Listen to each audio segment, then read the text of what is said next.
Hola, ¿qué tal? Un gusto estar nuevamente con ustedes, compartir este medio de comunicación, esta red social mediante la cual nos hemos ido acercando durante estos meses, meses de encierro, meses de pandemia, meses de incertidumbre, meses a prueba, todo lo que ha significado esto del COVID-19 que nació como coronavirus y que nos ha tenido pues en vilo en algunos momentos, en otros nos ha tenido con dudas, en fin, nos ha tenido de todo. Creo que se trata de una circunstancia muy singular en nuestras vidas, no cabe duda de que nos habrá de marcar por mucho tiempo, habrá de marcar a las generaciones que estamos viviendo en este momento, quizás no con la contundencia, no con el dolor que significaron la Primera, la Segunda Guerra Mundiales, quizás no con el dolor que se sufrió en enfrentamientos como una revolución,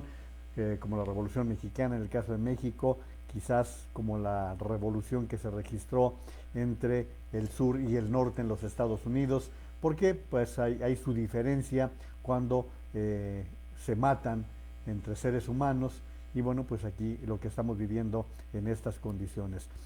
Pero pues sí, habrá que reconocer que estamos viviendo tiempos inéditos, tiempos complejos y que nos cansan, nos están presentando situaciones, circunstancias completamente diferentes que no habíamos vivido. Ahora que presumimos de gran avance tecnológico, de gran avance científico, en que el ser humano pudo llegar a otros fuera del espacio, que pudo llegar ahora estamos viendo cómo una nave espacial estadounidense despegó con destino a Marte, en fin, todo esto pues nos empequeñece cuando nos enfrentamos ante un evento completamente desconocido y que implica pues trabajar mucho, trabajar desde diferentes escenarios. Gracias por estar acompañándonos, gracias por hacer posible esta transmisión y gracias por darle rumbo, sentido a lo que estamos haciendo. Muchísimas gracias, me va a sorprender que lleguemos a medio año en estas condiciones cuando pues lo empezamos suponiendo que en un mes estaríamos fuera, decía su presidente, porque no es el mío ya, bueno, sigue, ni hablar, tenemos que aceptar la democracia tal cual es. El presidente de todos los mexicanos nos prometía que el 19 de abril estaríamos llegando al final de esta pandemia en la cual nos encontramos. Pero fíjense que el día de hoy les publiqué en el periódico El Economista y en otras páginas como Economía Hoy, como en la página de Pepe Cárdenas, tuve oportunidad de publicar un artículo en el cual establezco dos diferencias, lo que fue la epidemia, la pandemia del AH1N1 y lo que es esta que estamos viviendo ahora con el COVID-19. Y traté de hacer una reflexión en torno a todo esto. ¿Por qué medio? Porque les enseñé en días pasados que había recibido unos libros de regalo y entre esos libros venía el libro que publicó recientemente el expresidente Felipe Calderón.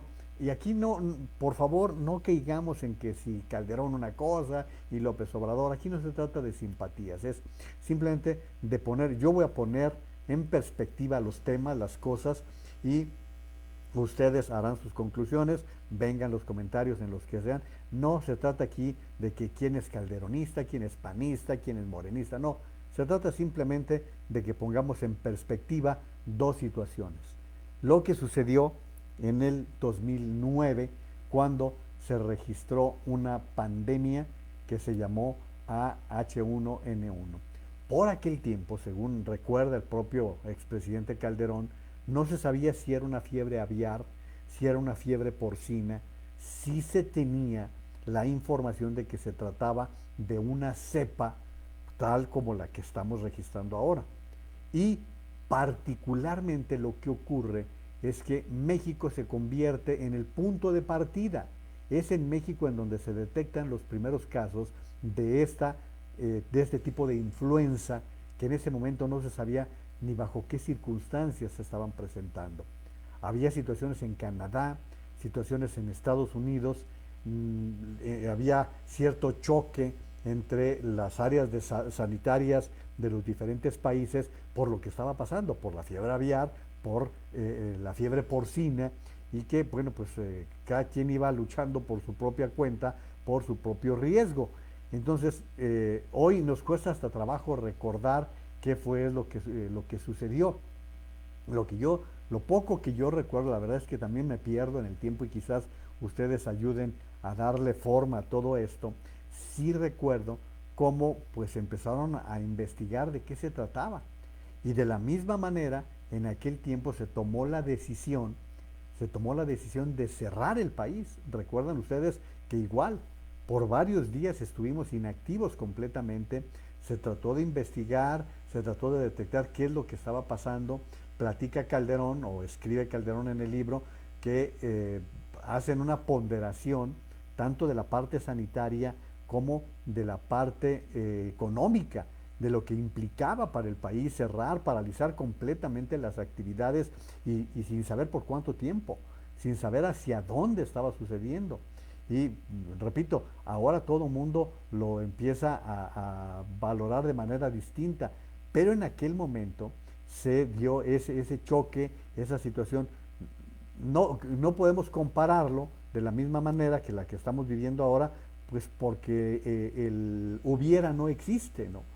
Sí, sí sabemos que hubo un grupo de epidemiólogos que se dedicó en serio a buscar la solución, a cómo enfrentar de la mejor manera la pandemia que se estaba presentando en 2009. Yo les pregunto, ¿qué hubiera pasado si el responsable de la Secretaría de Salud hubiera sido Jorge Alcocer, el actual? Que no habla el señor, ni siquiera aparece. Y que el vocero fuera Hugo López-Gatell. Y que no hubieran sido José Ángel Córdoba, en aquel tiempo secretario de Salud, que asumió el control, la situación él era el responsable, pero se eligió a un epidemiólogo en jefe, que en aquel tiempo era el doctor Alejandro Macías, del cual hemos tenido varios reportes. ¿Qué hubiera pasado si se hubieran dado las cosas al revés? ¿Sí? Que se hubieran presentado al revés, con los mismos personajes, pero al revés. Miren, me encontré hoy curiosamente, un tuitero que yo en algunas ocasiones he referido, pero el día de hoy es muy oportuno el tuit que subió Van Pipe. La declaración del 11 de febrero que nos condenó. No vamos a cometer el error que se cometió en el gobierno de Calderón. ¿Se acuerdan que nos pusieron a todos cubrebocas? 12 segundos que decidieron el rumbo de la pandemia. 19 palabras que la soberbia no permitió replantear. No se pierdan la reacción de López Obrador. Esto es, como lo está recordando Van Pipe, el 11 de febrero. 11 de febrero. Y les voy a transmitir, gracias a Van Pipe, porque nos refrescó esta afirmación. Primero voy a ponerles las palabras y después les voy a poner el video para que, a ver si reaccionan igual que yo con la risita. Que no vamos a cometer el error que se cometió en el gobierno. ¿Se acuerda que nos pusieron a todos, que no podíamos hablar y que, bueno, eso no, que no vamos a cometer el error. Bueno, ahora les voy a pasar el video para que ustedes puedan observar el rostro, la reacción del presidente López Obrador. Que no vamos a cometer el error que se cometió en el gobierno. ¿Se acuerda que nos pusieron a todos? No podíamos hablar y bueno, eso no. Que no vamos a cometer el error. Como dicen por ahí, la risita es la que ustedes terminen la frase, pero esto es el 11 de febrero. Les pregunto, ¿qué hubiera pasado si a partir, no el 11 de febrero, qué les parece el 11 de abril, 2 meses después? Los 2 meses que tuvimos de margen para poder prepararnos para la pandemia. Yo voy a aceptar que por allá por el 11 de febrero, el 11 de marzo y quizás hasta el 11 de abril, la Organización Mundial de la Salud no estaba segura de que el uso de la mascarilla fuera una solución alternativa a disminuir los casos de COVID-19. Lo tengo que aceptar porque así ocurrió. Pero vamos a suponer que a partir de entonces, a partir del 11 de abril, vamos a establecerlo, en que ya epidemiólogos, médicos especialistas como Julio Frenk, como el doctor Macías, ya advertían que era recomendable utilizar la mascarilla. Voy a hacer aquí una mención muy justa en este caso, que es el periodista Pascal Beltrán del Río, director del periódico Excelsior y conductor del noticiario de las mañanas en Imagen Radio. Pascal prácticamente desde entonces, desde el 11 de febrero, hablaba del uso de la mascarilla y lo insistía con mucha frecuencia, bueno, casi todos los días decía de la importancia de que nos pusiéramos mascarilla. Bueno, pues hoy en día que el mundo entero está utilizando la mascarilla, que los principales médicos, los de todo el mundo están advirtiendo la necesidad del uso de la mascarilla como una forma de protección. Se viene insistiendo desde entonces, ¿sí? Bueno, pues, ¿qué hubiera pasado si hubiéramos aceptado esa sugerencia? No pasaba nada. Pero el señor López-Gatell empezó con sus cosas de que no, de que se trataba de un elemento distractor, que por ponerse la mascarilla no íbamos a lavarnos las manos, como si fuéramos tontos, nos decía, o pentontos, ¿sí? Nos decía que la gente no debía usar la mascarilla porque se confiaba y que entonces no establecía la distancia física, todo aquello. Y bueno, pues hasta aquí les dejo la parte sanitaria, la diferencia entre los dos, porque voy a la económica en un momento más, pero déjenme darle las gracias a quienes hacen el favor de acompañarnos esta noche. Mi querida Marta Elena Chávez López, buenas noches maestro, qué gusto Marta que andes por aquí, ella es una maestra que, híjole, Marta, platícanos cómo estás contemplando que vas a dar tus clases en el próximo ciclo escolar, cómo lo has cerrado, porque ella es de las maestras bien dedicadas, bien metidas en la enseñanza. Alma Sánchez está madrugadora, buenas noches, saludos, gracias Alma. José Luis Padilla García, también saludos. Alicia Esther Gutiérrez López, buenas noches. Juan María y Comunidad, muchos saludos a Luis Alberto Macías. Pati Padilla Escobar, también muy buenas noches. Alberto García de León, Carmen Robles Gil, muy buenas y lluviosas noches. Juan María y Comunidad Pensante, que nos reunimos para escuchar y opinar. Saludos Lourdes Barragán y Antonia Ibarra. Miren, yo estoy seguro que ustedes tres se van a deber un muy buen café, una platicada muy buena cuando se termine todo esto.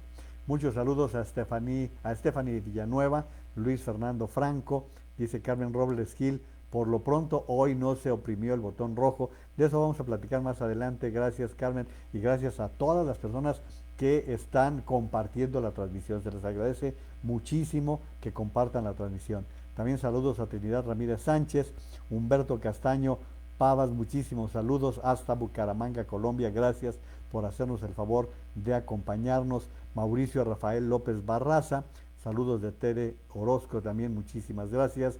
Y va el saludo a Urscam hasta Nuevo Vallarta, Nayarit. Saludos Lourdes Barragán. Gabriel García, ¿cómo estás Gabriel? Qué bueno que andas por aquí. Muchísimas gracias por acompañarnos. Bueno, tengo más saludos, pero antes voy a la siguiente parte. La económica, ¿sí?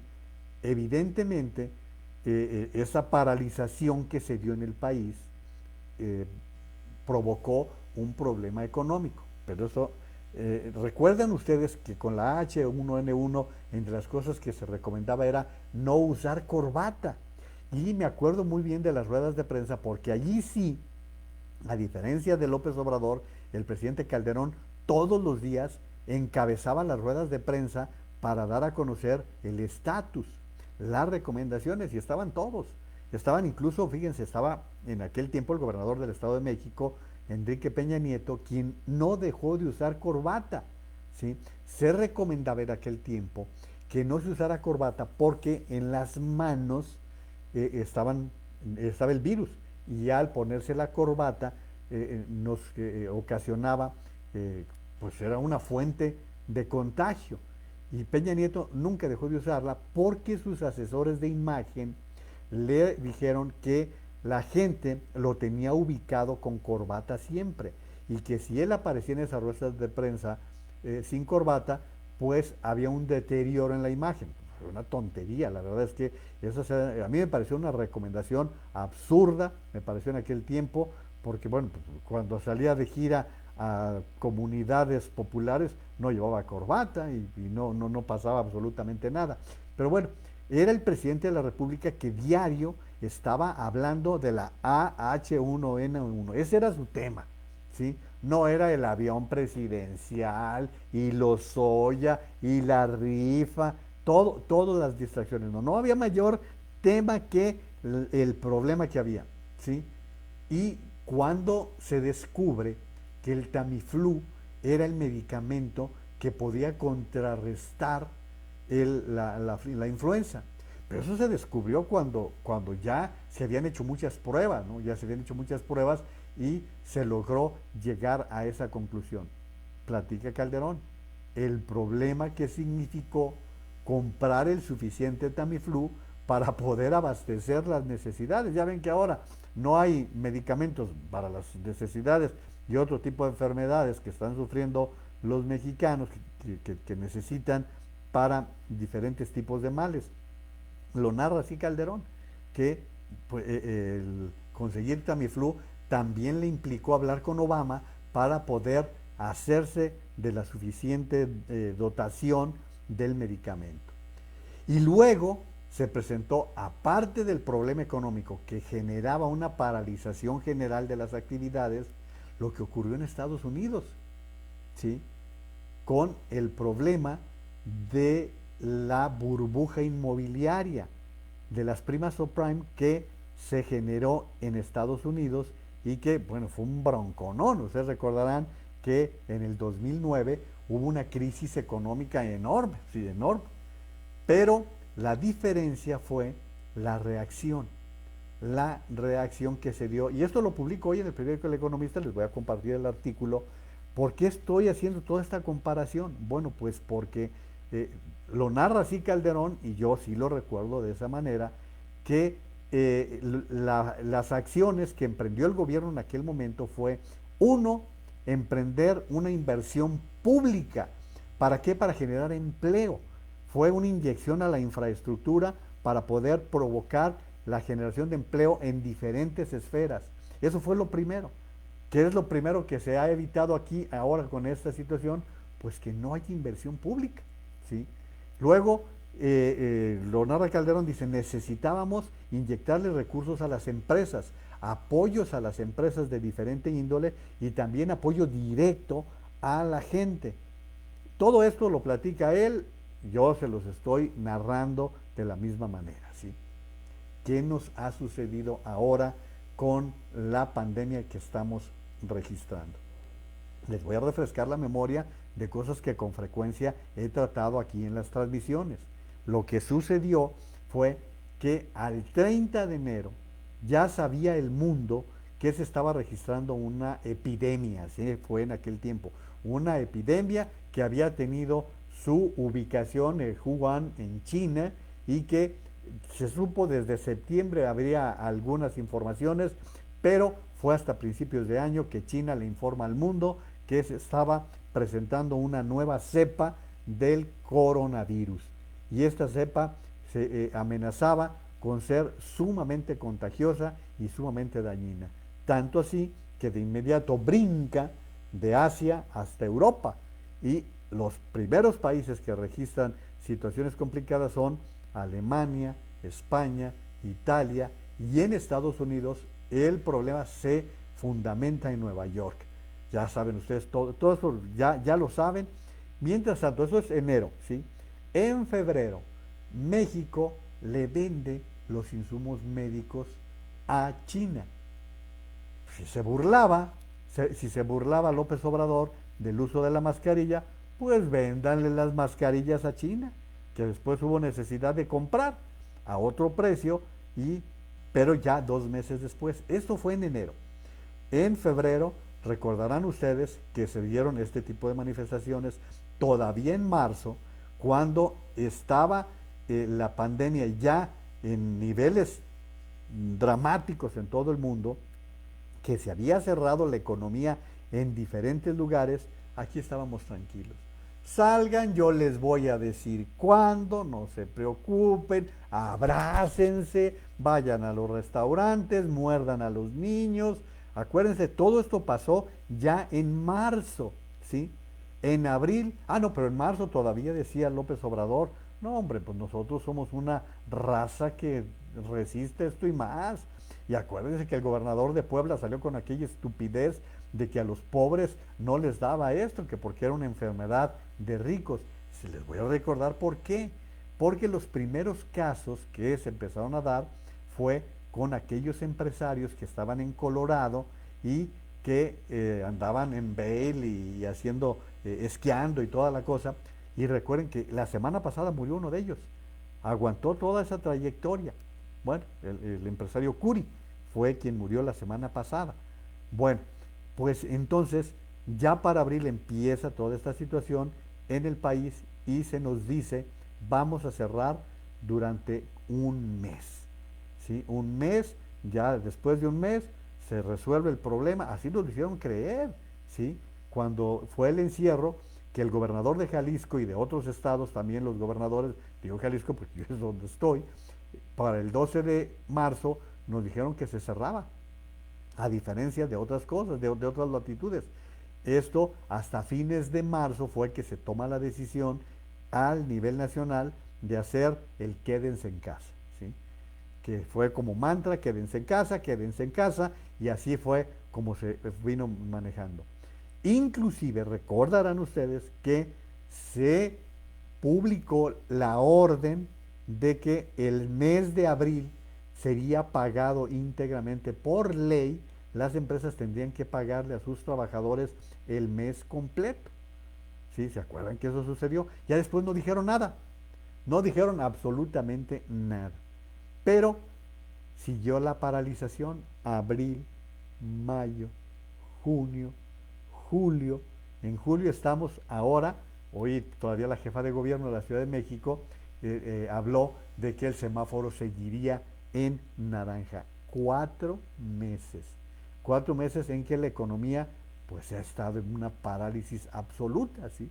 Tanto así que les voy a platicar un momento más de que estamos llegando a una caída en la economía histórica, como nunca se había registrado en el país, una caída histórica en nuestra economía. Entonces, les estoy poniendo el ejemplo de dos situaciones que fueron pandemia una y pandemia la otra, ¿sí? Porque si el gobierno de Calderón hubiera sido irresponsable y hubiera dejado pasar el tiempo, no se le ataca con oportunidad a la H1N1, bueno, pues quién sabe de qué dimensiones hubiera sido esa pandemia. No podemos especular ahora diciendo que una más sencilla que la otra. No, no, no, no, no. Aquí fue importante la reacción que se tuvo y la contención. Nunca sabremos cuál era el tamaño o la dimensión de una y otra. Vaya, no se necesita ser muy viejo para vivirlo, lo vivimos hace menos de menos de 12 años, lo vivimos, o sea, la verdad es que hasta los jóvenes de 25 años ya saben de qué se trató en aquel encierro, porque eran jovencitos y seguro les pesó mucho el encierro. Entonces, eso es nada más para que pensemos, porque es también para exigirle a los gobiernos la responsabilidad y saber quién tiene culpas frente a lo que ha venido sucediendo. ¿Por qué? Porque hoy estamos hablando de más de 45,000 muertos en cifras oficiales, en cifras que no se dan a conocer, pero que ya empieza a reconocer la propia Secretaría de Salud. Estamos hablando de casi 200,000 personas que han muerto a causa del COVID-19, y en un rato les doy información de un médico del Johns Hopkins que está diciendo que en México habría 7 millones de contagiados. 7 millones, ¿eh? O sea, estamos hablando de cosas completamente diferentes y que las está diciendo un científico reconocido. Entonces, son dos escenarios completamente distintos de los cuales vamos a seguir platicando. Muchísimas gracias por estar participando. Les digo a Gaby González, Gaby, ¿qué tal? Muy buenas noches. Leti de la Vega también. Gracias, buenas noches, Gaby. Trinidad Ramírez Sánchez, comparta el video. Pues con mucho gusto, Trini, voy a pedirle a producción que compartan este video, lo vamos a hacer con mucho gusto. Lourdes Barragán, ofensiva, detestable la risa es la que sí, es lo que digo, de verdad necesito un psiquiatra. Saludos María Luisa Naveja, dice además Lourdes, dicen que la mascarilla debe ser de uso como los calzones, así dijo un epidemiólogo. Charlie Cázares, saludos Juan María, igualmente Charlie, muchos saludos. Dice Alberto García León, saludos, ya lo había mencionado. Será un placer, dice Lourdes Barragán, gracias. Saludos a Marce Naveja. Marcela, mi cariño, mi abrazo para toda tu familia. Marcela es mi sobrina y están pasando un momento difícil porque dos de los integrantes de su familia están en este momento con COVID. Todo mi cariño, mis oraciones, todo el apoyo. Dile a Ramón que estamos con él. Cuida a los chiquillos, tú bien concentrada en eso y bueno, pues sé que eres una mamá extraordinaria y que seguramente vas a cuidar a tus chiquillos, así que pues eso lo doy por descontado, así que lo comparto de esta manera para que entendamos que estamos ante una situación bien complicada, bien compleja. Y miren que la familia de Marcela era cuidadosa y frente a todo esto pues están viviendo un momento difícil, así que un gran saludo para Ramón y para sus padres y Dios mediante todo va a salir correctamente. Espero que nos des buenas noticias en poco tiempo y que todos ustedes estén bien cuidados. Mari Carmen Torres, también muchos saludos. Leti de la Vega, pues no hay recursos para medicamentos, pero ¿qué tal para el béisbol? Tienes razón, Leti, ayer lo estábamos comentando, 70 millones para una escuela de béisbol en Texcoco, para eso sí hay, y el anuncio, qué detestable el anuncio del día de hoy, de eso también vamos a platicar, espero que nos dé tiempo para todo esto. Juan Carlos Camacho dice, ¿qué tal Juan María? Muy buenas noches, hoy escuché una entrevista en el programa de Loret de Mola, en WFM, y entrevistó al doctor Javier Telles, es Javier Tello, yo también así escuchaba a Carlos, me pasó lo mismo, es el doctor Javier Tello, quien comentó que la manera como este gobierno ha manejado la pandemia es infame. Sí, lo ha dicho ya varias veces en Twitter, el doctor Tello es una gente muy calificada, y dice, comentó la manera que como este gobierno ha manejado la pandemia es infame, la medida que Gatell tiene para presumir que la enfermedad no nos ha rebasado es a través de la ocupación de camas hospitalarias. Sin embargo, el doctor dijo algo muy importante, que la función de un epidemiólogo es proteger la vida de la gente, no es la de tener camas disponibles. Si tú haces bien tu trabajo, la población no va a tener la necesidad de usar esas camas. Sí, ese fue un comentario muy interesante que oí en la entrevista también yo, Juan Carlos, que decían que este gobierno ha estado más preocupado por tener camas que por cuidar vidas. Así esa es ni más ni menos que la dimensión, porque siempre, sí, en un principio era indispensable, ¿qué era indispensable? Pues no contagiarnos todos, ¿qué es lo que nos decían? A ver, va a haber una gran cantidad de contagios, pero el chiste es que no nos contagiemos todos al mismo tiempo porque no habrá capacidad. Recuerden los sabios consejos, las sabias palabras de la canciller de Alemania, Angela Merkel, cuando les dijo a sus ciudadanos, el 70% de nosotros los vamos a contagiar, ¿sí? Pero el chiste es que no todos al mismo tiempo, que vayamos sabiendo cómo ir manejando la pandemia. Eso fue lo que dijo la canciller en aquel tiempo y lo hicieron de una manera muy bien elaborada. Raúl Miranda, gracias Raúl. Marta dice, se terminó el ciclo escolar, como les decía, Marta Elena Chávez López, ella es maestra, se terminó el ciclo escolar de forma virtual, tanto en el colegio particular como en la escuela federal. En el ciclo escolar próximo estamos esperando indicaciones del secretario de Educación Jalisco.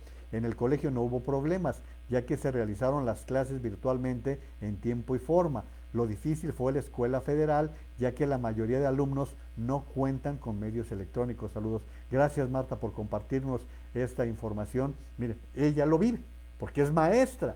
Es lo que les platicaba ayer de la maestra Diana Marcela Ramírez, que les platicaba que el problema que tienen es que no hay suficiente conectividad para poder asegurar que los niños desde preescolar, educación especial, primaria y secundaria puedan tener la conexión y recibir sus clases de una manera virtual o de una manera híbrida, con parte en presencial y parte a distancia. Bueno, pues todo esto es lo que yo quisiera que también ustedes me den sus puntos de vista, porque creo que vale la pena también compartirlos. Saludos a Marta Vázquez, ¿cómo estás, Marta? Qué gusto. Alberto Segura Jerónimo, que apenas se está recuperando del cumpleaños. Felicidades de nuevo, Jerónimo. Antonia Ibarra, bendecida noche, Juan y comunidad pensante presente, gracias.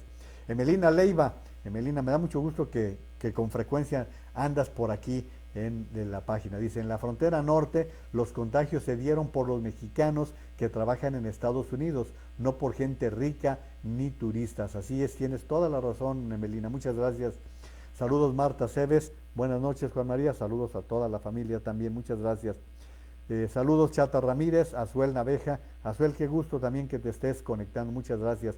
Saludos, Estela Suárez. Estela hoy me compartió una información que va vinculada con señalamientos que César Duarte hace en contra del gobernador de Chihuahua, que habría tenido nexos con el narcotráfico. Ya le contestó también Javier Corral, y si nos da tiempo lo vamos a platicar en un momento más. Dice Marce Naveja, dice, muchas gracias, mis suegros están con cuidados que se les ha indicado, y sí, primeramente Dios, saldremos pronto de esto. Ramón te está escuchando y también agradece tus buenos deseos. Un abrazo para todos ustedes, y bueno, yo sé que está de más estar insistiendo sobre este cuidado que sé que están haciendo, y bueno, salud. El salud era porque me estaba secando la garganta, no por otra razón. Bueno, ahí les va la fake news. Voy a seguir con todo esto, pero hoy me llegó una de esas noticias falsas. Seguramente a muchos de ustedes también. A mí me llegó pero no me dio buena espina, no me dio buena espina, y dije, a ver, ¿de qué se trata esto? Fue el mensaje, no voy a decir quién porque no voy a balconear a una persona que me da mucha información y además le guardo mucha estima. El texto seguramente ya lo han escuchado ustedes.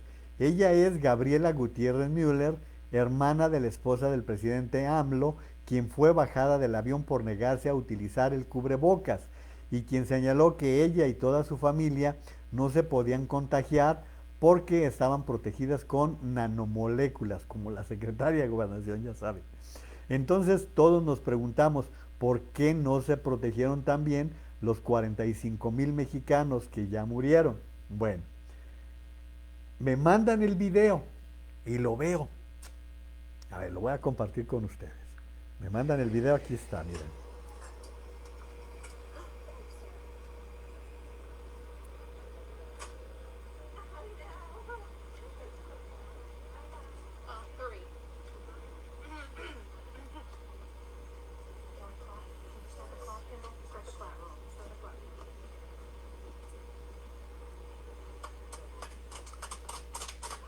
Ahí está la gente aplaudiendo porque ya va para abajo.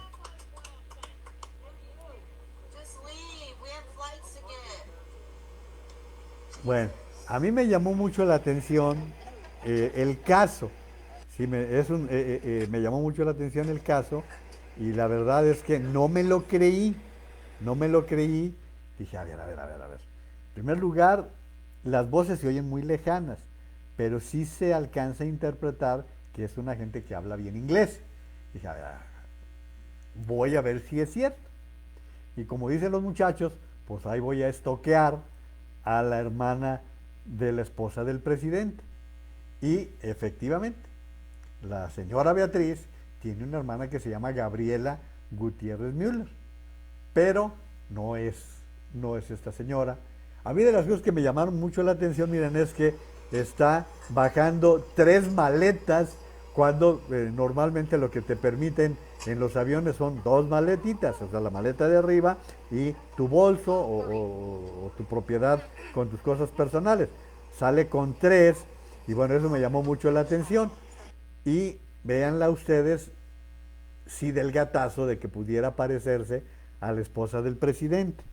Pero como siempre les he dicho, tengan mucho cuidado con las fake news, tengan mucho cuidado con las noticias falsas.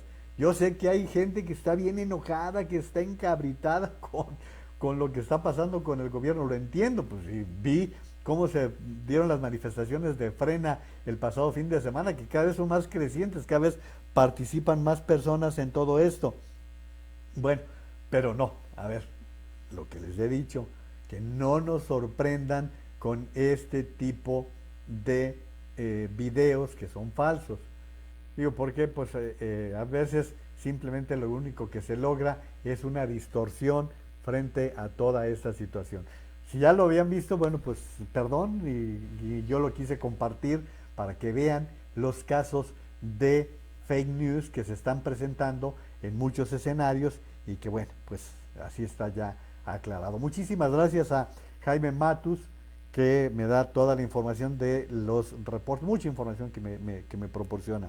Hoy están informando que llegamos a 416.179 casos de gente contagiada en cifras oficiales.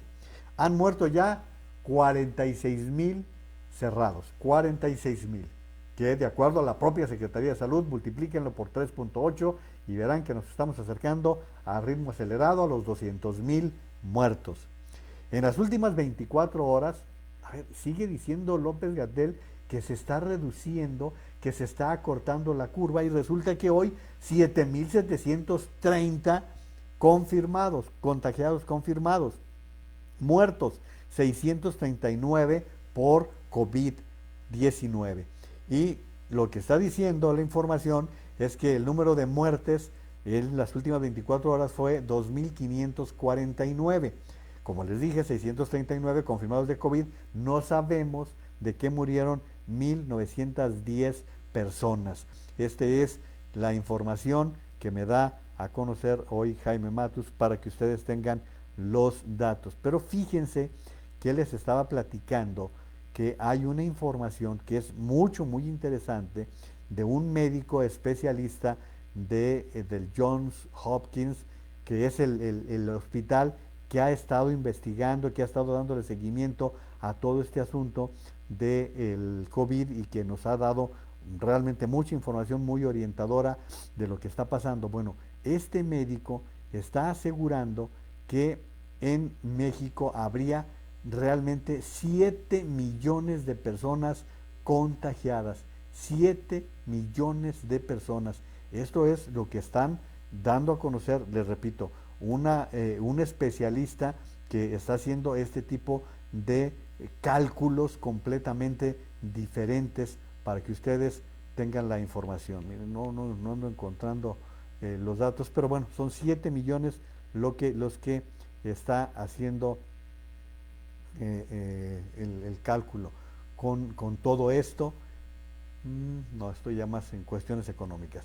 De cualquier manera, si es verdad que estamos llegando a 7 millones, bueno, pues dense cuenta ustedes de lo que está representando el problema y cómo vamos a estar enfrentando una situación con tantas personas que pueden ser fuentes de contagio. Particularmente, piensen ustedes que esto representa que hay muchas personas que tienen, que son asintomáticas y que pues llegan a contagiarse. Fíjense, por ejemplo, hoy se informa que Michelle de Paula Firmo, de 38 años, esposa del presidente de Brasil, Jair Bolsonaro, dio positivo de COVID-19. Era prácticamente imposible que no contagiara que su marido no la contagiara, si ya sabíamos que ha sido contagiado por tercera ocasión, ya lleva 3 veces de contagio este señor presidente de Brasil.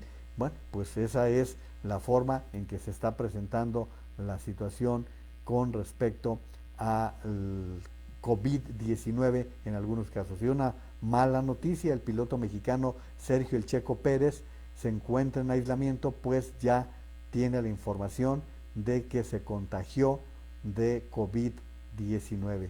Esta es una mala noticia para Checo Pérez porque pues va a tener que dejar su lugar en, yo creo que por lo menos 2 grandes premios, y no sé si está por ahí la amenaza de que Sebastián Vettel pudiera llegar a la escudería en donde él actualmente se encuentra corriendo, pues a ver bajo qué circunstancias. Ha tenido una extraordinaria carrera, realmente ha sido una muy buena carrera ahora en el Racing Point de Fórmula 1, que es para el equipo que corre el Checo Pérez, y que no le había ido mal, llevaba 2 grandes premios en sexto lugar, uno en séptimo, entonces pues no estaba nada mal en su trayectoria, en lo que estaba pasando. Y bueno, pues ya se confirma que sufre de COVID-19 y no va a correr en Silverstone. El piloto mexicano no participará en el premio de la Gran Bretaña luego de dar positivo. Se convierte en el primer piloto de la parrilla de Fórmula 1 en no tomar parte en una competencia por estas causas. El integrante de Racing Point recibió un resultado no concluyente de su test más reciente por COVID-19.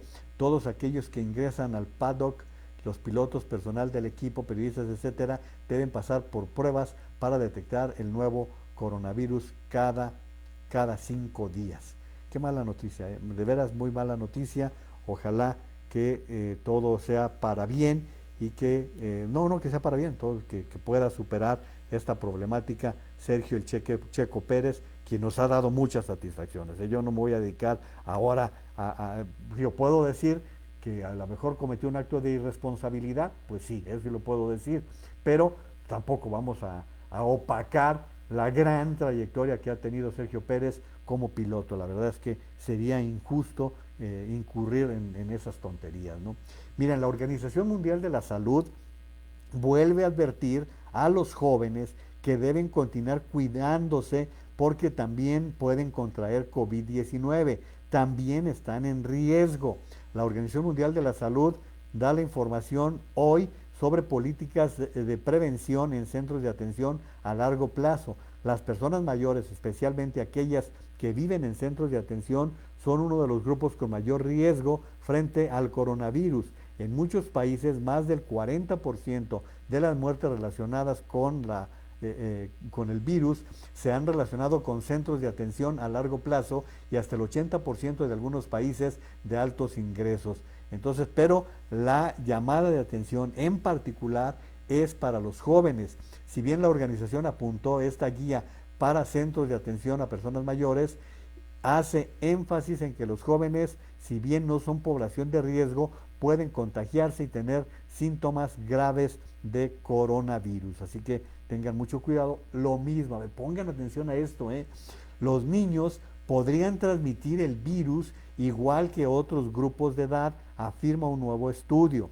Los niños menores de 5 años con síntomas leves o moderados de COVID-19 podrían transmitir el virus tanto como otros grupos de edad, según un estudio que publica la revista JAMA de la Asociación Médica Americana.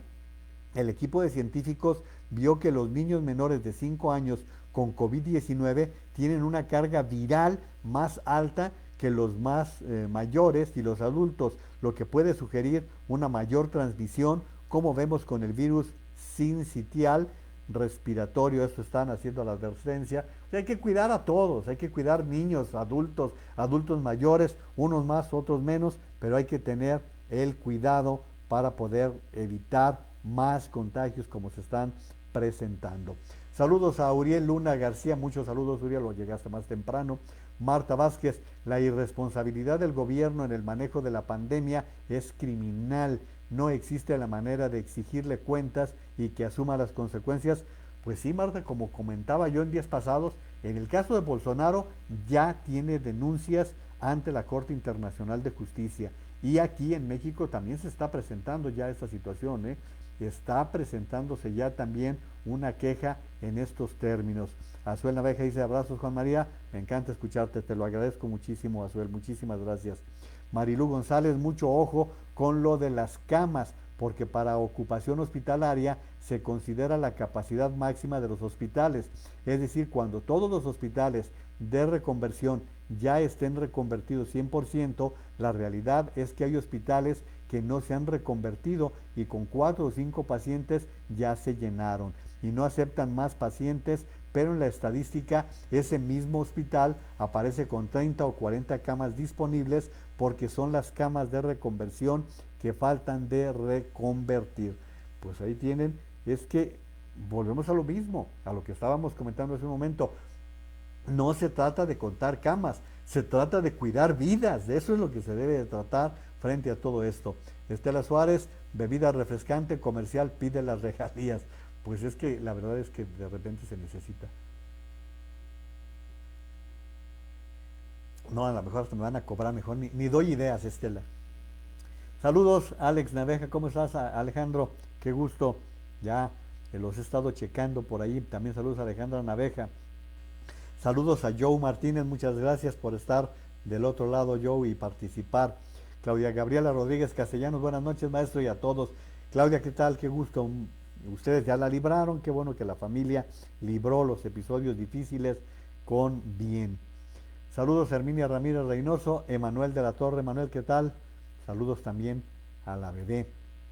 Bernabé Bañuelos Sansaldo, buenas noches, maestro, con el gusto de saludarlo, el gusto es nuestro.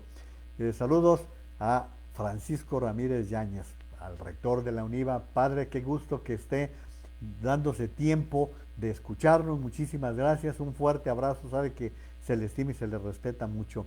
Marta Naveja de Márquez, Marta, ¿qué tal? Muchas gracias. También Joel Gutiérrez Galaviz, gracias por estar participando, saludos y gracias. Jaime Matus Camarena, ¿cómo estás, Jaime? Gracias por todo el apoyo que estás brindando. Y bueno, tú no eres tan basquetbolero, eres más de fútbol americano, pero hoy arranca la temporada de la NBA.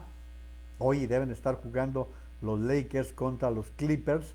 Es un partido interesante. Vamos a ver cómo se dan las cosas, cómo se presentan en la NBA. Vamos a los que nos gusta el básquetbol a tener oportunidad de poder dar seguimiento. Oigan, pues resulta que hoy hizo un papelazo el señor López-Gatell. Se enfrentó a los gobernadores. Hoy hubo un choque entre el señor López-Gatell, quiso salirse con sus gracejadas. A ver, pero déjenme establecerlo primero. Primero, hoy hubo una reunión virtual entre los gobernadores y la secretaria de Gobernación y de López-Gatell. ¿Para qué? Para hablar del semáforo.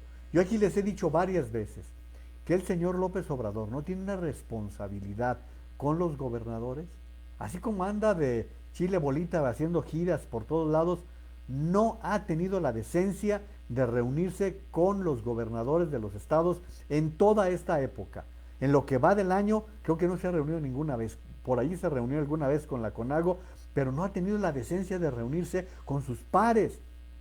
Miren, el presidente es el ejecutivo de la nación, pero los 32 jefes de estados y de la Ciudad de México son sus pares, porque son también ejecutivos estatales, y no ha tenido la decencia de platicar con ellos. Le han pedido citas, han solicitado algunas entrevistas, y no, el irresponsable no le vale, no tiene ningún acercamiento y manda por delante a la señora Olguita, la manda por delante y ahora a López-Gatell. A mí me parece un despropósito total del presidente de la República. Y bueno, pues qué más pues se puede decir frente a todo eso. A él lo que le gusta es el avión, y que lo soya, y que la rifa que anda organizando, y que va a ir a reunirse con los yaquis. No sé si los yaquis tengan ganas de verlo, pero pues ya anda con eso, ¿no? Pues total, un lineamiento del semáforo epidemiológico provocó el rechazo enérgico de la mayoría de los gobernadores en una reunión virtual con autoridades federales. En el encuentro, el subsecretario Hugo López-Gatell planteó a estados que podrían incurrir en responsabilidades administrativas y penales si no toman las medidas necesarias para el cuidado de la salud en tiempos de la pandemia. Pongan atención, ¿eh? O sea, ¿saben lo que hizo? Amenazó a los gobernadores con meterlos a la cárcel. Ese es el tamaño de soberbia que trae el tipo. A los gobernadores les recetó esa amenaza. sí, que si no cumplen con el semáforo como él cree y quiere, pues los quiso asustar. No, pues saben cuándo. El subsecretario advirtió que si no se especificaba con precisión esa circunstancia, se podría caer en una grave omisión. Una fuente, allegada a la Conferencia Nacional de Gobernadores, explicó que lo que está detrás de esta amenaza de López-Gatell es que hay más de 100 amparos y demandas en contra de las acciones que ha tomado la Secretaría de Salud en materia de confinamiento por atribuciones indebidas y omisiones de las autoridades federales, y lo que quieren es aventar las culpas. Es lo que Marta Vázquez nos preguntaba, que no hay una forma de denunciarlo. Sí, ahí está, de ahí viene todo esto. Inclusive, fíjense ustedes, la jefa de gobierno de la Ciudad de México, Claudia Sheinbaum, que como ustedes saben también es de Morena, intervino para pedirle al subsecretario que aclarara su propuesta, pero el funcionario titubeó según los relatos. El gobernador de Quintana Roo, Carlos Joaquín González, manifestó su desacuerdo y explicó que tenía un semáforo de carácter regional con comportamientos totalmente distintos. Lo secundó el gobernador de Yucatán, Mauricio Vila, quien sostuvo que en relación con el tema del semáforo epidemiológico era insostenible seguir transitando así, pensando que la pandemia se va a seguir alargando desde el punto de vista económico. Además señaló que el sistema de semáforo ya no es viable y que esta herramienta ya era obligatoria. Entonces, pues hoy estuvo de ese tamaño el enfrentamiento. ¿A quién se le...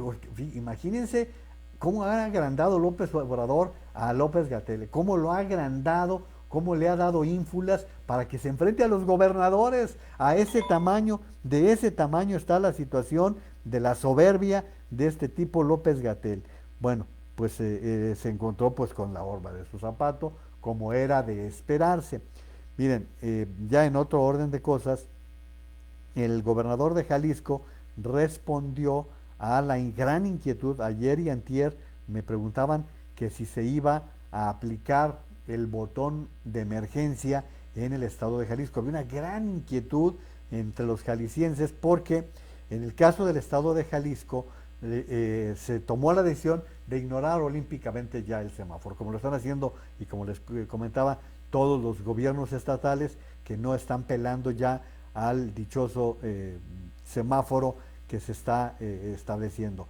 Bueno, pues había mucho temor de que se aplicara el botón de emergencia que el gobierno de Jalisco estableció para dos situaciones: que llegara a un número de ocupación de camas y a un número de 400 casos a la semana de COVID.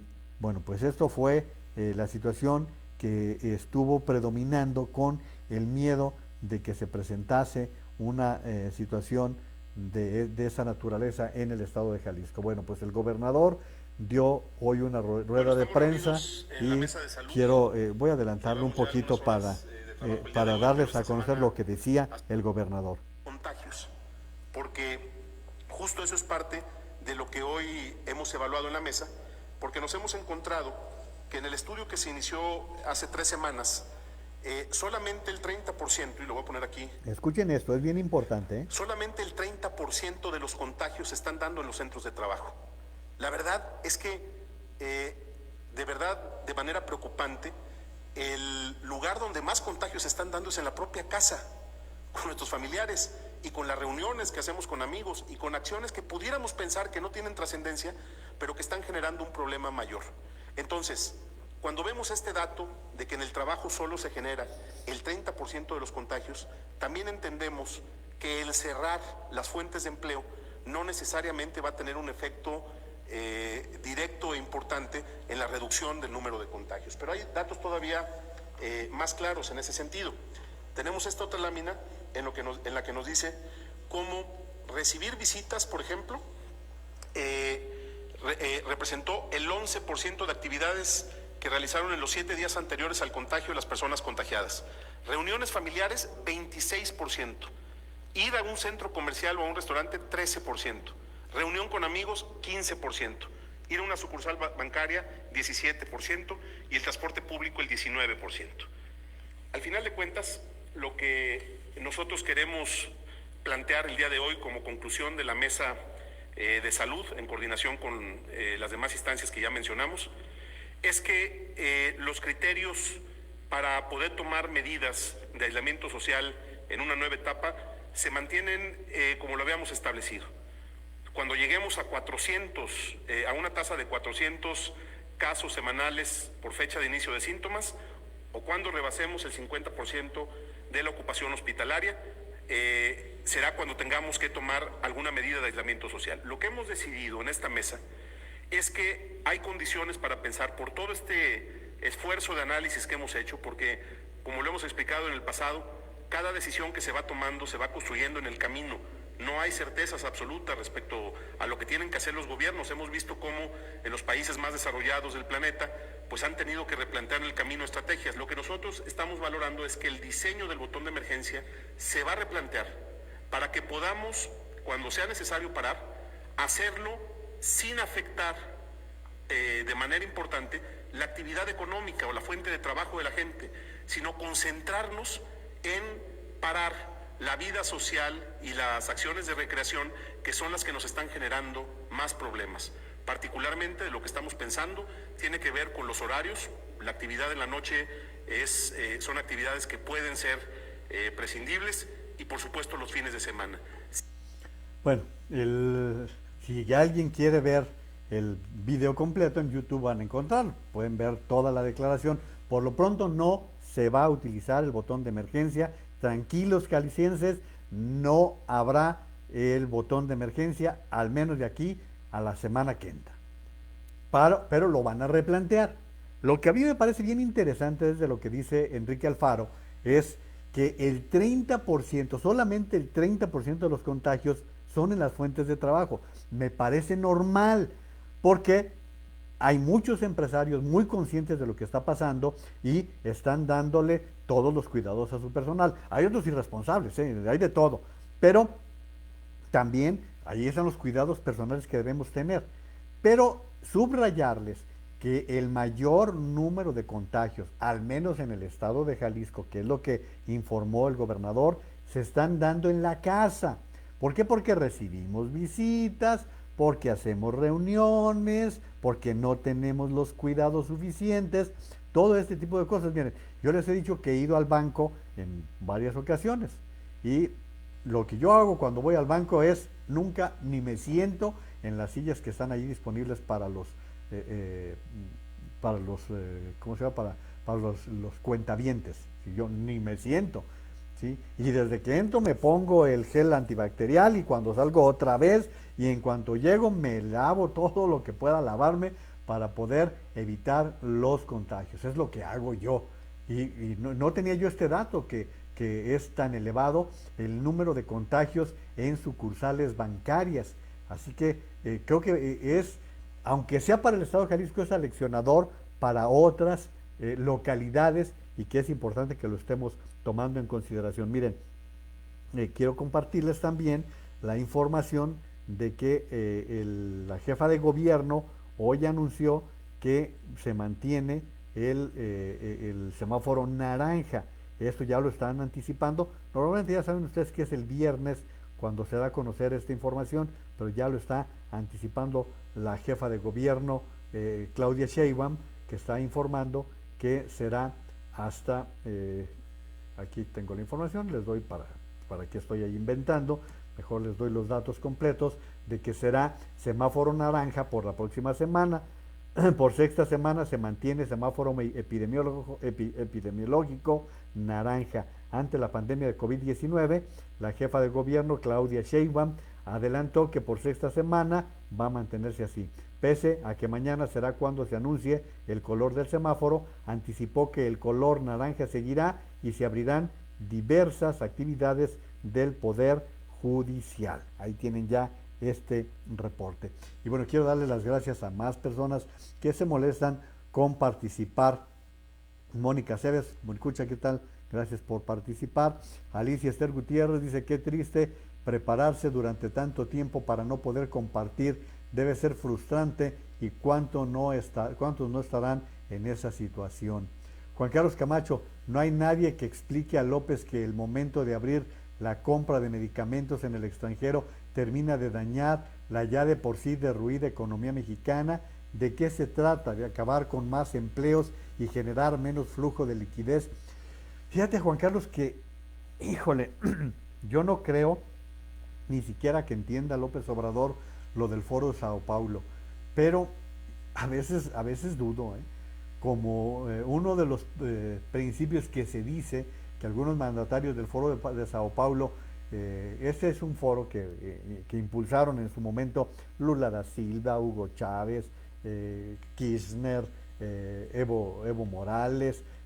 Ese es un foro con tendencia socialista y que decían que la tendencia era empobrecer a todos, que la tirada era empobrecer a todos. Pues yo a veces me pongo a pensar si realmente la tirada de López Obrador es esa, a lo mejor que la producción de pobres sea la constante, porque está acabando con, o sus acciones están dañando a tal cantidad de industrias que ya tengo mis serias reservas con lo que está sucediendo. Miren, ¿qué es lo que sucedió ahora con lo de las empresas farmacéuticas? Este tema, se los explico rapidísimamente, aunque ayer ya lo tratábamos, fue una iniciativa que envió el presidente de la República para que se puedan comprar los medicamentos en el extranjero, porque él dice que la corrupción y que los monopolios, ¿cuáles monopolios? ¿Cuáles monopolios cuando hoy podemos comprar medicamentos genéricos de toda clase, de todo tipo? No hay monopolios. Hay empresas muy fuertes en laboratorios y farmacias, sí, claro que los hay, pero hasta ahora no ha presentado ningún caso concreto de corrupción que sepamos. Bueno, si hay casos de corrupción, ¿por qué no se han denunciado? ¿O por qué no se han llevado a los tribunales? ¿Por qué la fiscalía no los ha investigado? Pues de lengua me como un taco, ¿no? Bueno, pues la industria farmacéutica de México está constituida por cerca de 600,000 trabajadores. Y obviamente el gobierno es el principal consumidor de esta industria. Si se empieza a comprar medicinas de otros países, pues obviamente se va a provocar desempleo, va a provocar crisis, cierre de empresas, varios problemas, que es lo que normalmente sucede con este tipo de circunstancias. Bueno, pues hoy en el terreno económico ha sido un día nefasto para el país. Y se los voy a tratar de explicar de la mejor manera, pero antes déjenme dar las gracias a Antonia Ibarra, que dice: todos debemos cuidarnos. La hija de una amiga tenía 30 años y falleció el día de ayer, qué lástima, por esta terrible enfermedad que aqueja al mundo entero. Saludos Salvador Lara Elizondo, a Rosalba Amezcua también muchos saludos. Envidia de Maru, me imagino que eso se refiere al refresco que me estoy tomando. Mónica Aceves González dice: saludos, debemos cuidar nuestras defensas para evitar contraer el virus, así es. Dice Carmen Robles: hoy cambiaste de marca de refresco. Es el primero que agarré del refri, Carmen, no es ni por predilección ni nada, es simplemente, es el que estaba a la vista. Saludos a Mari Hernández, Gustavo Jiménez, a Aminadab Pérez Franco, muchos saludos a todos, gracias Aminadab por el saludo. Lourdes Barragán: el que merece la cárcel es Lopitos por su gran irresponsabilidad y negligencia. Saludos a Eduardo Mendoza, ¿cómo estás, Lalo? Un fuerte abrazo donde andes. Salvador Lara Elizondo: ya llegué, saludos a todos, muchísimas gracias. Carmen Robles Gil dice: los dos López. Saludos Carmen Bustamante, también a Estados Unidos. Carmen, muchos saludos y muchas bendiciones, gracias. Dice Lourdes Barragán: el 17% de contagio se da en sucursales bancarias, así es lo que estaba diciendo el gobernador. Gaby González: cada vez se acerca más el entorno de personas conocidas con COVID a extremar cuidados. Tienes toda la razón, Gaby. Saludos Salvador Naveja y Francisco Moreno. Les decía, el tema económico hoy, como lo esperábamos ya, está tremendo. El Instituto Nacional de Estadística, Geografía e Informática, el INEGI, publicó la estimación oportuna de servicios más afectados con una caída del 26%. Bueno, hoy se informó por parte del INEGI que durante el segundo trimestre del año la caída de la economía mexicana fue del 18.9%, 18.9% en términos reales y con cifras ajustadas.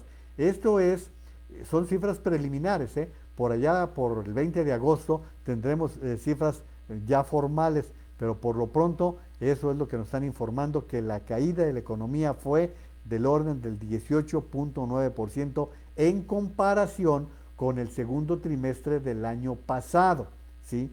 Esa es la información que nos están registrando con respecto a la economía nacional. Y resulta que el área menos afectada es la del campo. La del campo es la que aparece como la que registra una menor afectación. Les doy la información así completita para que ustedes la tengan. Las actividades primarias, para quienes no están tan familiarizados con esos términos, son el campo, es donde están los recursos naturales. Bueno, pues de acuerdo a esta misma estadística, bajó en menos 0.3, pero váyanse para atrás, siéntense bien. Las actividades secundarias, que es la industria, es donde está la transformación, la caída de la economía fue del 26%, 26%. Y las actividades terciarias, que son los servicios, cayeron en el 15.6%, todo esto en comparación con el año pasado. ¿Sí? ¿Qué es lo que va a implicar esto? Esto va a implicar que en todo el año vamos a tener una caída en la economía por lo menos de 2 dígitos, del 10%, por lo menos. Ya les he dado una explicación y digo, no me cuesta ningún esfuerzo, ningún trabajo darles la explicación de lo que esto significa. Sí, les lo he explicado. Si ustedes tenían 100 pesos en 2018, en el 2019 la caída de la economía fue de poco menos, no llegó al 1%. Vamos a ponerlo para efectos prácticos, del 1%. Significa que esos 1,000 pesos que ustedes tenían en 2018 se convirtieron en 900. ¿Por qué? Porque cayó un 1%. Si la caída de la economía es del orden del 10%, si es la caída del 10%, si es el 1% es, tenían 999 pesos, pues estaba diciéndoles 1,000, ¿sí? Si tenían 1,000 pesos en el 18 y la caída es del 1%, pues entonces quedan 999 pesos. Si la caída para este año es del 10%, va a significar 100 pesos, ¿sí? O sea que esos 1,000 pesos se van a convertir en 899 pesos. Esto a fines del 2020. Se dice que para el 2021 la economía nacional podría volver a crecer hasta en un 3%. De cualquier manera, ustedes no van a recuperar lo que tenían en 2018. Se calcula conservadoramente que ese nivel de sus 1,000 pesos del 18 se estarán recuperando por allá por el 2025. Esto se lo estoy aclarando porque hoy López Obrador, que de esto no entiende ni papa, no entiende absolutamente nada, no salió con que ya empezó la recuperación. Él supone que como la recuperación empieza, o se supone que puede haber un poquito de recuperación, ya todo vuelve a la normalidad, como si 12 millones de personas que perdieron su fuente de empleo, mañana se reportan nuevamente a checar y ya, no, todo eso va tardando, va tomando su tiempo para poder recuperarse, va tomando bastante tiempo. Miren, hay un subgobernador del Banco de México que es del equipo de López Obrador, sí, es del equipo de López Obrador, que es el vicegobernador Gerardo Esquivel. Él es esposo de la secretaria de Economía. Bueno, fíjense, ni él coincide con López Obrador. El subgobernador Gerardo Esquivel plantea que los programas sociales son insuficientes ante el aumento de la pobreza, la contracción de la actividad y la pérdida de empleo generarían al menos 9 millones de nuevos pobres. Eso es lo que está diciendo el propio subgobernador. Dice además, advirtió que la crisis derivada de la pandemia del COVID-19 dejará al menos 9 millones de nuevos pobres. al, al interior del documento de trabajo titulado Los impactos económicos de la pandemia en México, precisó que en un aumento de pobres cercano a 9 millones de personas implicaría que el número de personas en pobreza podría llegar a 70 millones en el país, con lo que la tasa de pobreza por ingreso sería de 56%. Imagínense ustedes, 70 millones, perdón, 70 millones de personas en pobreza. Por eso estamos viendo la situación que se está presentando. Bueno, pues a esto también se añade que otro subgobernador, Jonathan Heath, dice: las cifras del Producto Interno Bruto de hoy confirma que tocamos fondo en mayo y que empieza la recuperación. Sin embargo, apunta hacia una recuperación difícil y prolongada, que no significa que ya terminó la crisis. Por su parte, Isaac Katz, quien es un economista reconocido, dice: el número de personas que no pueden adquirir con su ingreso la canasta básica de alimentos pasó de 45 millones en marzo a 70 millones en mayo. O sea, en mayo hubo 70 millones de mexicanos cuyos ingresos no les permitían comprar los elementos de la canasta básica que se tiene en México. Por su parte, Valeria Moll, que también es una destacada economista, así la caída del Producto Interno Bruto en el segundo trimestre, ninguna crisis cercana se me asemeja. Lo peor quizás sea que las perspectivas de recuperación sean muy lentas, y no fue solo el bicho, la crisis ya estaba allí. Efectivamente, esto lo hemos comentado, no se puede estar responsabilizando a la pandemia, porque también íbamos a tener una caída en la economía del orden del 5%. Y fíjense ustedes con las, iba a decir, pues sí, con las tonterías que sale el presidente. Resulta que López Obrador dijo que los programas para ayudar a los más pobres y las remesas han apoyado para que la economía en el país no haya sufrido grandes estragos por la pandemia. Pero ¿en qué mundo vive el señor? O sea, a ver, ya se los he dicho aquí varias veces, las remesas, que son el dinero que mandan los mexicanos que trabajan en el exterior, particularmente en Estados Unidos, ese es un dinero de sangre, ese es un dinero de mexicanos que debieron salir a trabajar en el exterior porque en su país no tuvieron oportunidad, y no tiene ningún mérito ni este gobierno ni los anteriores. Vergüenza deben tener de que haya tal cantidad de mexicanos que no tengan oportunidades de regresar al país y tener una vida que les permita vivir tranquilamente ellos y sus familias. Nos va a pegar a la economía y la depreciación del peso, porque no aumentamos la deuda, no nos hemos endeudado y vamos a salir adelante. Se ha complementado para enfrentar la crisis con las remesas. Tengo el dato que el mes de julio aumentaron las remesas, eso va a dar a conocer el Banco de México en 2 meses, pero sé que están aumentando remesas porque le estoy dando seguimiento especial a diario.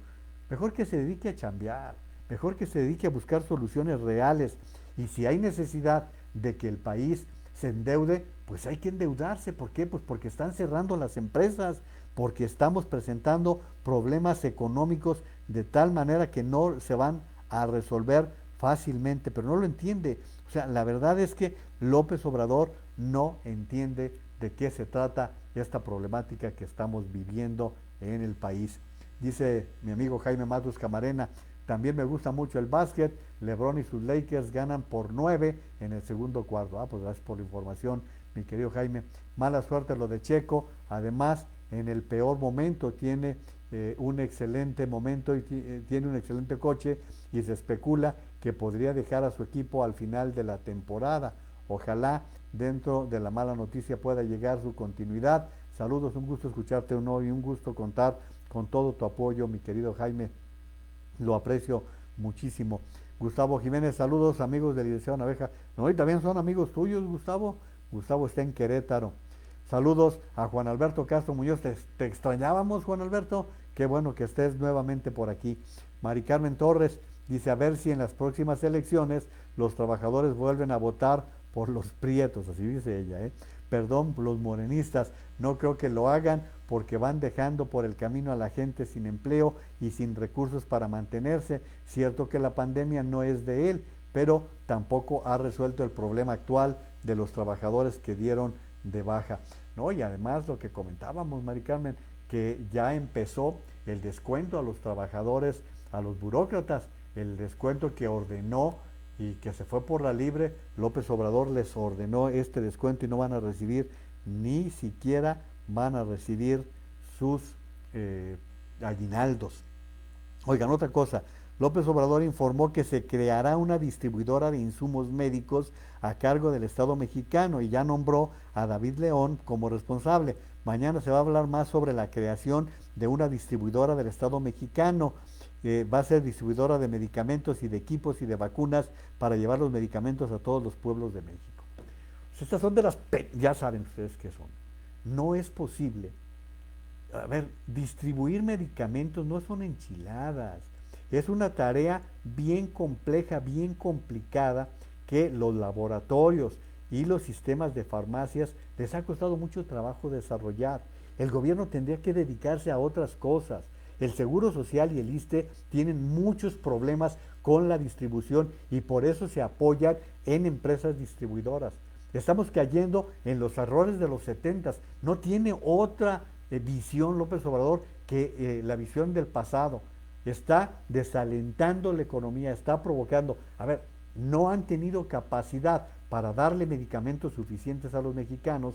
Bueno, pues ahora sale con la creación de una distribuidora. Es una verdadera aberración la que está incurriendo este gobierno al llegar a este tipo de situaciones. Saludos, Carolina Pérez Manrique. Dice Maru que Gustavo no es su amigo porque no atiende mis pendientes. ¿Ya viste, Gustavo? Ya te reclamaron. Antonia Ibarra dice, López nunca ha trabajado y ahora piensa que ya está jubilado.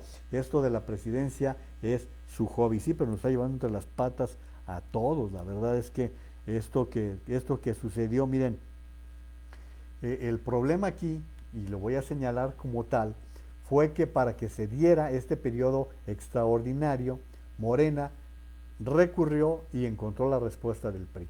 El PRI ya está completamente agregado a Morena y aquí lamentablemente dos legisladores, Dulce María Sauri y Rubén Moreira, dieron su voto para que el PRI se saliera con la suya y el bloque que se había logrado de contención pues se debilitó porque los priistas se salieron.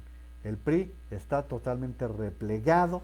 Qué lástima, están echando para atrás las posibilidades de muchos priistas muy respetables. Yo respeto a muchos priistas que son buenos políticos y que, porque los hay, porque también los hay, y que están siendo traicionados por estos acomodaticios que ayer provocaron que se aprobara la compra de medicinas en el extranjero. Miren, Dante Delgado publicó, complaciente con gobierno de López Obrador, el PRI nacional en diputados. Ayudó a los diputados de Morena en la reforma inconstitucional sobre adquisiciones innecesaria para atender la salud y vida de las familias. Provoca ruptura del bloque de contención en la comisión permanente e impulsa el llamado Primor, que es el PRI y Morena. Y la periodista Lourdes Mendoza es quien más nos ha estado insistiendo en todo esto. Reitera, los traidores fueron Dulce Sauri y Rubén Moreira y habían dado su palabra. Esto es lo que están reiterando y qué pena, de veras qué pena que esté sucediendo esto con un partido que podía pues trabajar en su reconstitución y que pues no se está dando. Oigan, una mala noticia para quienes nos gusta las pizzas de California Pizza Kitchen. Resulta, y esto creo que mi equipo de producción lo va a lamentar, California Pizza Kitchen se acogió al capítulo 11 de la ley de bancarrotas en Estados Unidos, convirtiéndose en la última cadena de restaurantes en tomar esta medida en Estados Unidos por los estragos causados por la pandemia de coronavirus. Para muchos restaurantes, la pandemia de COVID-19 será el mayor reto que jamás enfrentan, para muchos será el último, dijo el CEO de esta empresa en una declaración que forma parte de la solicitud de bancarrota. La cadena, que opera más de 200 sucursales en Estados Unidos, y en el extranjero, incluyendo México, llegó a un acuerdo con la mayoría de sus acreedores para reestructurar su deuda. Espera reducir sus obligaciones en 230 millones de dólares, más de la mitad del total, y levantar financieramente para mejorar sus cuentas. Pues vamos a ver cuántas tiendas cierran, pero pues no sabemos cómo se presenten las condiciones. A mí me gustan las pizzas de California, es una tradición que mi esposo y yo tenemos cuando vamos a cierto mall en Atlanta, siempre es parte de los hábitos de comprar una buena pizza. Ella pide una ensalada y yo pido pizza, y bueno, pues están en problemas en California Pizza Kitchen.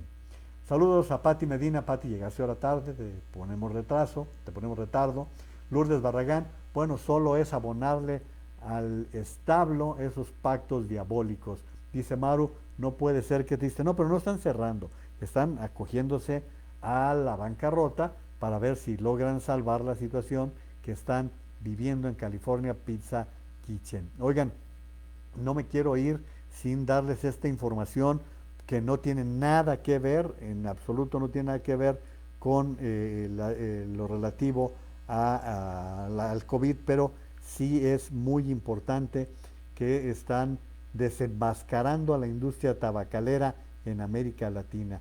Esto es lo que está informando el periódico El Economista. Esta semana, 8 organizaciones civiles nacionales activas en 6 países de América Latina, entre ellos México, comprometidas con la lucha contra la epidemia del tabaquismo, además de 3 organizaciones civiles internacionales, presentaron un informe donde monitorean las acciones de marketing y publicidad de la industria tabacalera. Los resultados muestran que, a pesar de la advertencia de la Organización Mundial de la Salud de que los fumadores tienen más probabilidades de desarrollar síntomas graves en caso de padecer COVID-19 en comparación con los no fumadores, la industria tabacalera intensificó sus acciones de promoción, publicidad y comercialización tanto de sus productos tradicionales, cigarrillos, como de su nueva generación de productos, cigarrillos electrónicos y productos de tabaco calentado, aprovechándose del avance de la pandemia y las medidas gubernamentales de confinamiento. Esto es lo que están diciendo con respecto a esta situación en la industria tabacalera. Y miren, también dicen que el informe se documentan 8 estrategias principales que han tenido las tabacaleras, especialmente para la publicidad y comercialización. 1. Publicidad en tiendas de marcas en línea y por correo electrónico, ofertas especiales, grandes descuentos, publicidad en redes sociales, intensificación de la publicidad y exhibición en plataformas de envío, demostraciones de uso del producto a domicilio, cabildeo para lograr la autorización para volver a producir cigarrillos y publicidad indirecta a través de acciones de responsabilidad social. Pues suena lógico, ¿no? A ver, suena lógico que si uno de los problemas es respiratorio, pues las personas que fuman en exceso pues tengan este tipo de problemas. Yo les comparto la información, no juzgo ni critico a nadie, pero sí les comparto este tipo de datos para que ustedes tengan lo relativo a la información que se está presentando. Oigan, y también quiero comentar, fíjense lo desesperado que se encuentra Donald Trump, y no quiero que se vayan ustedes sin esta información. ¿Qué creen? ¿Con qué creen que salió ahora Donald Trump? Bueno, pues salió con que quiere cambiar la fecha de las elecciones porque está él considerando, pues sobre todo está considerando que va a perder. No hay que cantar la victoria, pero está pidiendo que se cambien de fecha las elecciones el presidente Donald Trump, y en esto ni siquiera, fíjense ustedes, ni siquiera los republicanos le dieron la razón. El presidente Trump sugirió en Twitter la idea de retrasar las elecciones presidenciales, como les he dicho, serán el próximo 3 de noviembre. Bueno, pues la idea de retrasar las elecciones presidenciales por un supuesto fraude electoral en el voto, cosa de que él sabe mucho, porque pues acuérdense cómo los rusos le ayudaron a ganar, dice, por un supuesto fraude electoral en el voto por correo, pese a que no tiene la autoridad para tal decisión. Sin compartir pruebas, insistió Trump en este supuesto fraude, diciendo, con la votación universal por correo, 2020 será la elección más inexacta y fraudulenta de la historia. Será una gran vergüenza para Estados Unidos retrasar la elección hasta que las personas puedan votar de manera adecuada y segura. Pues no tiene autoridad para ese tipo de decisiones, y los mismos republicanos le dijeron que no. Y sobre todo le debe estar dando un coraje que hoy Obama formuló un poderoso discurso para llamar a defender el derecho al voto el mismo día en que Trump sugirió retrasar las elecciones. Barack Obama condenó este jueves a quienes atacan el derecho al voto y a las minorías en alusión a los intentos de Trump de desalentar el voto por correo en medio de la pandemia del coronavirus y de incluso sugerir retrasar las elecciones. Esto fue lo que dijo hoy Obama.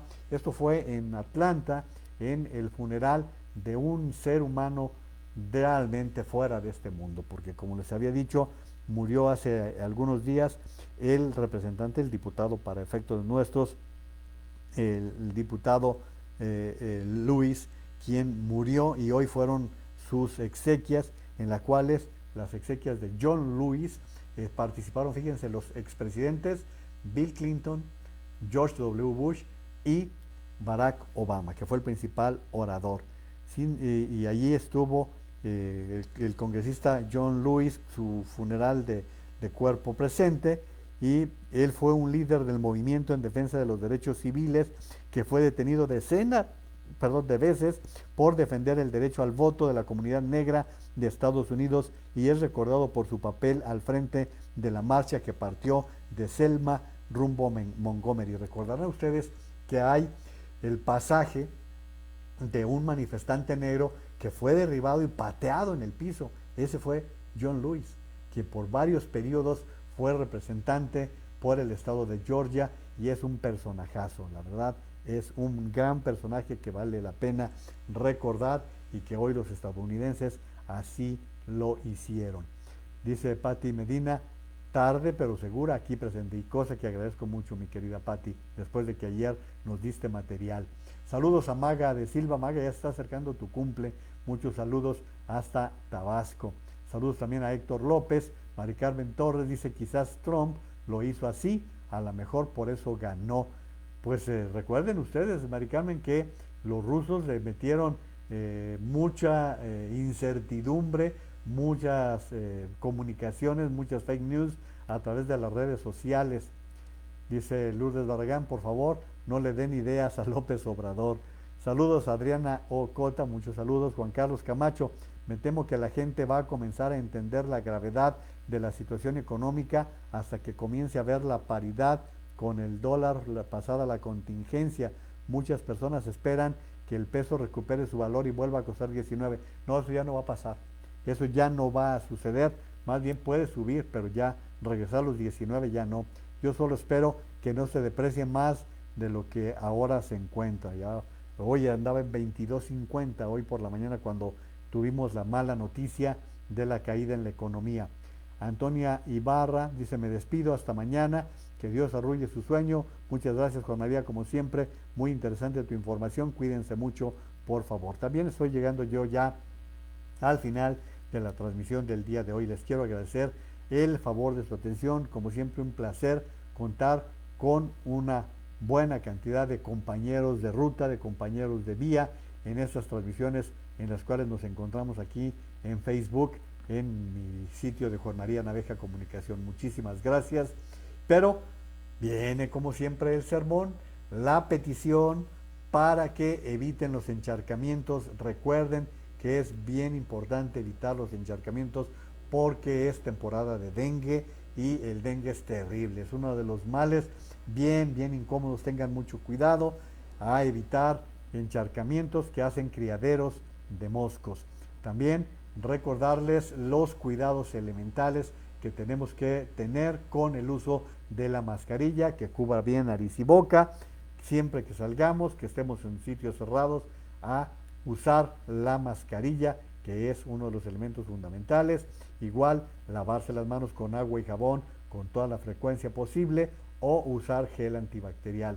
Recuerden ustedes también que es importante que la sana distancia, que la distancia física la establezcamos.